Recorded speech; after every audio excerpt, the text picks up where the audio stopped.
Hello, God bless you. This is Pastor John, and this is the next part for the legacy videos that I am leaving to my children and also to anyone who one day God calls you to begin a church, plant a church, or He calls you to your first pastoral ministry at a church.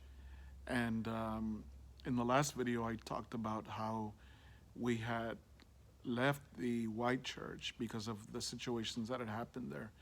And we ended up into a new season. And that was a season of, we ended up going to Brother Juan and Erica Fiscal's ranch in north of Westlaco.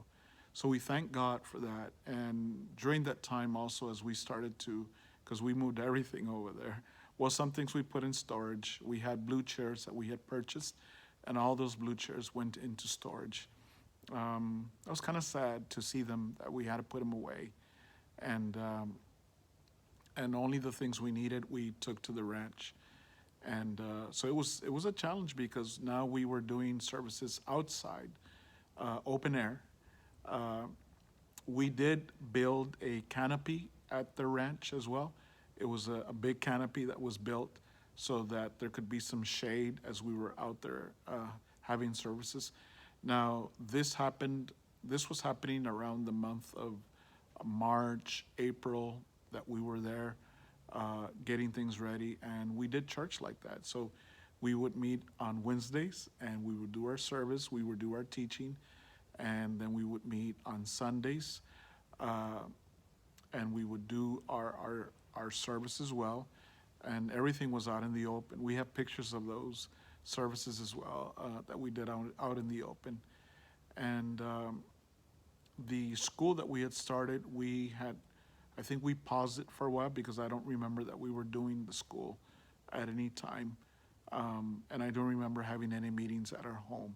So I think we took a break from the school until we could further find a way that we could continue. And and then there in that month, when we were there, as we were teaching, the Lord led me to a Bible character, a Bible person, Joseph. God led me to Genesis, and I began to teach on the life of Joseph.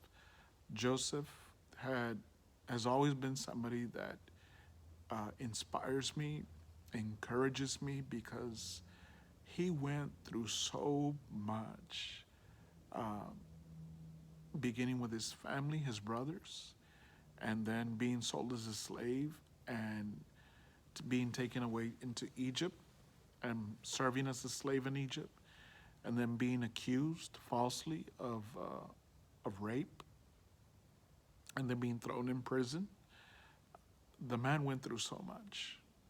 And when we were at the ranch, that is really the highlight that I can remember most of.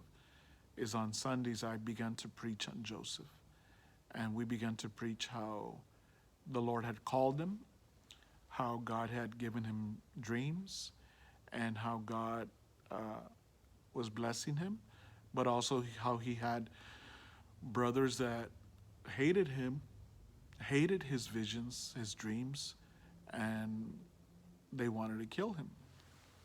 And we began to teach on that. We began to teach on Joseph. I think we got all the way to when he was in prison. When we were there those months, I think we were there maybe like April and May, that we were there at the ranch, maybe from March and on. And the people were faithful. They were coming. We did lose some people because, again, there were some people that, um, did not come as far as where we were.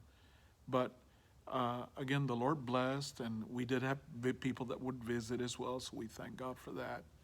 And I remember every Sunday we would get there early with the rest of the musicians to set up, get things out, pull things out from the room, and and even Sunday school as well. Trying to have Sunday school in a small room, and making sure that everything was, the way it should be. We thank Brother Juan, who later on he installed some lights so that we could have our services on Wednesdays at night because they were at 7, and we were able to have some light. And it was a time of growth. One of the things I can tell you is that you never stop learning, never stop learning. You grow, you keep on learning, and you allow God to just allow Him to speak to your life. Something happened. One Sunday I went home. And summer was coming, so I know it was towards the end of May. I remember I went home and I'm like, Lord, I'm in my son's room, and I'm like, Lord, summer's coming, and I know it's gonna get hot. If you've ever been here in South Texas, and I'm not talking about the San Antonio area, I'm talking about way South Texas, at the tip of Texas, it gets hot here in the summer, and the humidity level is high.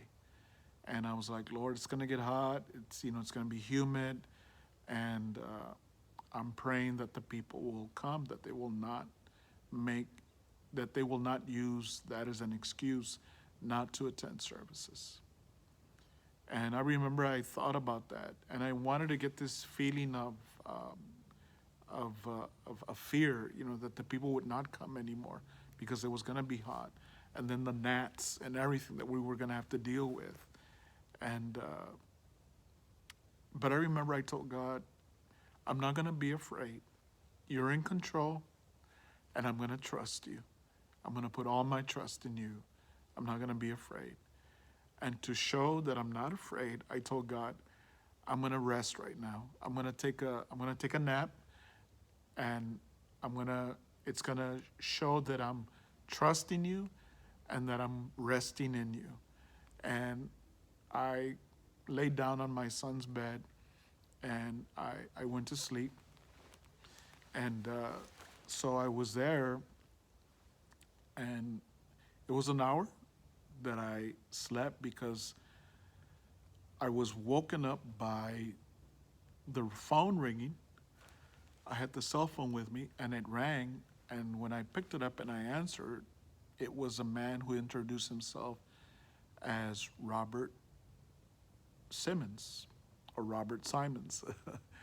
And he said, are you John Jaramillo? And I said, yes, I am. And he goes, I'm calling because about a year ago, you stopped by and spoke with our pastor then about using our facilities. And we never called back. We never got back to you. We never gave you a response. And he goes, I apologize for that. But either way, we're calling you now, and we would like to meet with you. If you are still looking for a place, we would like to meet with you, and that way we can talk to you. And I said, sure, definitely. And I hung up the phone, and I'm like, wow. God, you're good. You're awesome. I mean, just an hour ago, I was concerned about what we were going to do for the summer. And I remembered, that I had gone to that church, which is located on 6th Street in Weslaco. It's called First Christian Church. That's where I went. So about a year ago, I stopped by, and I remember speaking with the pastor, and I never got a response. And I think that's when we found that white church. So God opened a door. That is a miracle when God says yes. And I'll be honest with you, it is 3:05 p.m. It is January the 15th, and it is the year 2021. And I am praying for God to say yes again to us. I've been praying for God to give us a building, our own place. As of today, we don't have our own building. And I know I'm getting ahead of myself with respect to the story, but I'm asking God to give us a building. We've been praying for it. And I pray that I will see that day where God will bring us out from where we are, and we will one day have our own land, our own building, to the glory of God the Father for that. So help us pray. Let me get back to the story. So then the Lord blessed us. We set an appointment. And I remember also that was a time that I was meeting with my pastoral team. We were having discipleship. We would meet and we would talk about the theme that we were preaching on that month, and we would draw up messages. We would get ready with our messages, brainstorm ideas and everything. And one in particular, that day, I was meeting with Pastor Mary, and we were talking about the theme that we were going to be preaching on. So from there, after we met, I said, "Hey, do you have time?" She goes, "Yeah." "Okay, I have a meeting with a church right now, and if you want to, I invite you to come and join me. And I'm going to be meeting right now with some elders." And so she said, "Okay." So we went, and she didn't know what it was about, but she came, and we went. And when I got there, there were, I think, 4 gentlemen, and myself and my assistant pastor, Mary. And we sat down, and they wanted to get to know me, who I was, and they said that they were a church that was about 25 people in the church, and that they were willing to allow us to be there at the church and use their facilities. And so I told them we were looking for a place. We were at the ranch. Summer was coming, right? And we were looking for a place. And so they showed us the church. It's a big church, a huge, beautiful church. It's one of the first churches that started here when Weslaco was founded back in 1920, something like that. So this church is one of the first original churches. As a matter of fact, First Christian Church is on the original plot of land that was given to them by the city of Weslaco way back when it began. And there were 4 churches that received land, and First Christian Church was still on the original plot of land that they had received from the town. And I remember Mary and I, we walked through the building as they were showing it to us, and they had a gym. Oh my God. And I'm like, okay, great. We can meet at the gym. We can use their gym. And we met with them. We thanked them. They did invite me back to a board meeting where they would finalize the decision. And I said, that's fine. That's where I met Bruce Lime. He was, I guess you could say, the senior elder. He was one of the elders. And in a way, he was their pastor. From what I gathered, they were in transition as well. But Bruce was like their leader. He was 90 years old when I met him, 90 years old. And quiet man, but he had a lot of influence. You could tell that he had that authority about him, but very humble as well. And he invited me back. "I would like you to come and join us at the board meeting." I said, "Sure, I will. I'll be here." And I remember that, Mary and I, we left, and she was like, "Wow, so, look at what God does." And I'm like, "Yeah, look at what God does. He opens the door, he says yes." And that right there begins the journey of how we were at the ranch for about 2-3 months tops from leaving the white church. And now we were going into another church, into a new season. And all that time I had been preaching about Joseph. And we got to the point where Joseph was coming out of prison, and God just moved wonderfully, powerfully, and we ended up at First Christian Church. And I remember that I went to the board meeting, and they were talking about us, a church, New Hope, that wanted to use their facilities. And I told them we would be happy to just use their gym. The gym was big enough to accommodate us, and that we didn't want to disrupt their services. We wanted to be mindful, and we could meet at a time when they would not be there, if they would allow us, and we would have our services in the gym. And we would set up and take down, you know, every Sunday, so we wouldn't have things out. And again, to be out of their way. One of their deacons, he's like, why don't you just use the sanctuary? You don't have to use the gym. I mean, you can use everything we have. He was like, I mean, we are a small congregation, and we're not using, all of this is not being used.